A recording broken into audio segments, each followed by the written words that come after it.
धर्मज्ञान TV YouTube channel परिवार को आपण मान को स्वागत। जो मित्र माने आमरे चैनल टी को लाइक शेयर और सब्सक्राइब करि नाहंती से माने लाइक शेयर और सब्सक्राइब करबा को कदापि भूलंतु नाही। कार्यक्रम टी को देखि सारला परे निजर मतामत दबा को मध्य भूलंतु नाही। कोनोसी प्रकार रो बैड कमेंट दबा को कदापि चेष्टा करंतु नाही। यह एक ज्योतिष भित्तिक और वास्तु भित्तिक चैनल। तबे दर्शक बंधु जदि आपण कोनोसी बैड कमेंट दियंती तबे आपणक विरुद्ध रे कार्य अनुष्ठान मध्य ग्रहण करा जिवो। कारण ए अनुष्ठान दीर्घ 25 वर्षर अनुष्ठान एवं प्रत्येक समय रे मुक्तेश्वर ज्योतिर्गवेषणा केंद्र आपण मानकर मंगल पई प्रयास करछि, चेष्टा करछि एवं सदा सर्वदा आपणक सेवा ही अछि। 24/7 प्रत्येक समय रे आपणकर फोन कॉल रिसीव करबा सहित आपणको उपयुक्त मार्गदर्शन करिबारे सहायक होइछि। तब दर्शक बंधु आज रे कार्यक्रम रे आमे आलोचना करिबा राहु ग्रहंकर नक्षत्र परिवर्तन विषय रे। राहु ग्रह 8 जुलाई 2024 रे नक्षत्र पाद परिवर्तन करबा को जाउछंती। विशेषकर राहुंकर एही नक्षत्र परिवर्तन केउ राशि रो व्यक्ति विशेष मानक पई किपरि रहिबो सेमानकर भाग्य एवं भविष्य एवं राहु केउ नक्षत्र रे करिवे गोचर एवं केउ राशि रो चमकिबो भविष्य ए सब विषय रे आज रे कार्यक्रम माध्यम रे आमे आलोचना करिबा। दर्शक बंधु राहु एक एपरि ग्रह जदि आपणकर जन्म कुंडली मध्यरे राहु ग्रह उपयुक्त स्थिति रे थांती, उपयुक्त स्थान रे थांती, उपयुक्त ग्रह सहित जोड़ी हे थांती तेबे आपणको रंकरु राजा जेपरि महाग्रह शनि करि थांती। राहु ग्रहंकर शुभ आशीर्वाद जेकोसी व्यक्ति ऊपर थाए से व्यक्ति मध्य रंकरु राजा हबार क्षमता रखि थाए। तेणु राहु ग्रह जदि आपण को बर्बाद करने को चाहिए तेबे आपणकर समस्त मान सम्मान, अर्थ, स्वास्थ्य, भूमि, भवन, वाहन एवं आपणकर वंश मर्यादा को मध्य धूलिसात कर दो। बर्बाद करिबारे राहु जति कि माहिर आपण को रंकरु कोटिपति करिबारे सेति माहिर मध्य माया विग्रह राहु। तेबे जो राहु 8 जुलाई 2024 प्रातः सकाल समय 6:58 समय उत्तरा भाद्रपद नक्षत्र चतुर्थ पाद को गमन करिवे बा गोचर करिवे। पूर्वा भाद्रपद नक्षत्र, उत्तरा भाद्रपद नक्षत्र और रेवती नक्षत्र ए तीनोटी नक्षत्र मीन राशि अंतर्गत। वर्तमान राहु मीन राशि रे अछंती। उत्तरा भाद्रपद नक्षत्र चतुर्थ चरण को माया विग्रह राहुंकर गोचर विशेष करी अनेक राशि पाई शुभकारक रहिबो एवं अनेक राशि रो व्यक्तिंक पाई अशुभकारक रहिबो। ज्योतिष शास्त्र हिसाब रे दर्शक बंधु प्रमाण रहिछि जदि आपणक राशि ठारू आपणकर मने करंतु मेष राशि वर्तमान मीन राशि रे राहु अछंती। तेणु आपणक राशि रो द्वादश रे राहु अछंती। तेणु गोचर हिसाब रे राहु विशेष करी तृतीय, षष्ठ, दशम और एकादश भाव रे जो राशि रो गोचर करंती से राशि को अत्यंत शुभ फल प्रदान करता। अन्य ज्योतिषीय मत हिसाब रे कारण ज्योतिष विचार करिबा रो विभिन्न दिग रहिछि एवं गोटिए ग्रहर विभिन्न प्रकार दिग को आधार करी विचार करा जायता है। उत्तरा भाद्रपद नक्षत्रटी शनि ग्रहंकर नक्षत्र।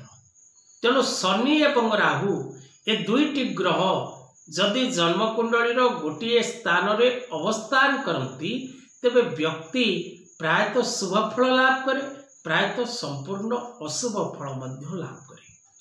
ए दुईटी ग्रहंकर जोड़ी शुभ मना जाए नहीं। जेमती रवि बुध बुधादित्य जोग, बृहस्पति शनि गुरु सौरी जोग, शुक्र एवं गुरु गुरु भार्गव जोग, सेहीपरि भाव शनि एवं राहुंकर एकत्र रहिबा जन्म जातक पई प्रायतः शुभप्रद लक्षण होई न थाए। तेबे दर्शक बंधु, उत्तरा भाद्रपद नक्षत्रटी एक धार्मिक नक्षत्र। ए नक्षत्रटीर महत्व होउछि ए उत्तरा भाद्रपद नक्षत्रटी आत्म संयमकारी नक्षत्र, आध्यात्म्यवादी नक्षत्र, प्रत्येक क्षेत्र में सफलता प्रदान करबा नक्षत्र, आकस्मिक भाव में अर्थलाभ करबा नक्षत्र एवं प्रत्येक दिगरु मान सम्मान प्रदान करिबार नक्षत्र अटे। तेणु ज्योतिष शास्त्र रे विशेष करी ए नक्षत्र को एक धार्मिक नक्षत्र रूपे गणना करा जाए। तेणु शनि नक्षत्र रे राहु ग्रहंकर प्रवेश विशेष करी अनेक गुड़िए देश प्रति राज्य प्रति विपद आनी दबार सूचना, अग्नि भय, दुर्घटना भय, महामारी भय, राजनैतिक झड़, राजनैतिक क्षेत्र में द्वंद्व, कलह, मनांतर, मतांतर, विवाद, सीमा विवाद, सैनिक मानकर आकस्मिक मृत्यु, भारत वर्षर विशिष्ट व्यक्ति विशेष मानकर आकस्मिक मृत्यु। तेणु शनि घरे बा शनि नक्षत्र रे राहुंकर प्रवेश विशेष करी अशुभपूर्ण सूचना मध्य देता है।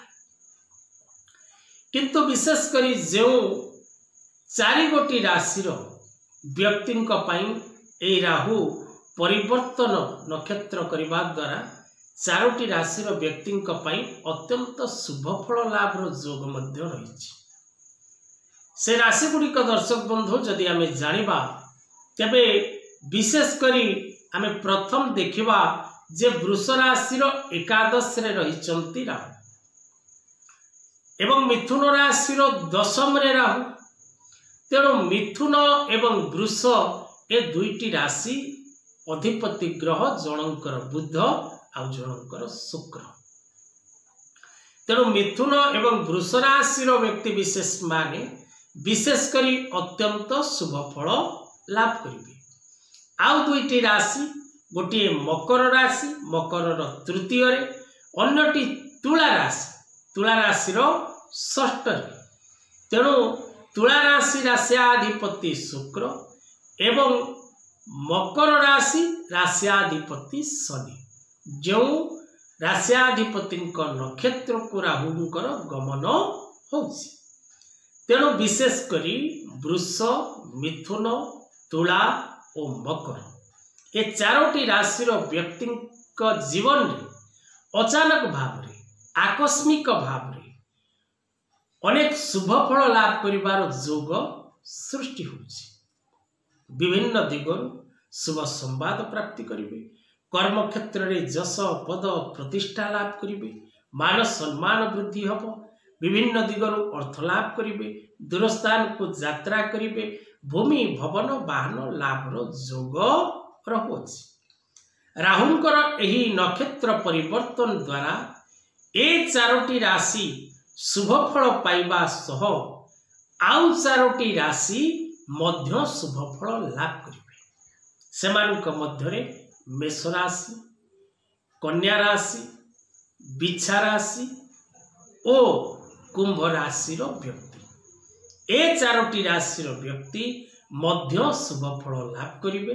जदि आपणक जन्म कुंडली रे उभय ग्रह शनि एवं राहु पूर्ण मात्रा रे शुभ स्थान रे थांती तेबे आपण निश्चित भावरे अधिक शुभ फल प्राप्तिर क्षमता रखिबे एवं आपणक मध्य शुभ फल प्राप्ति हो।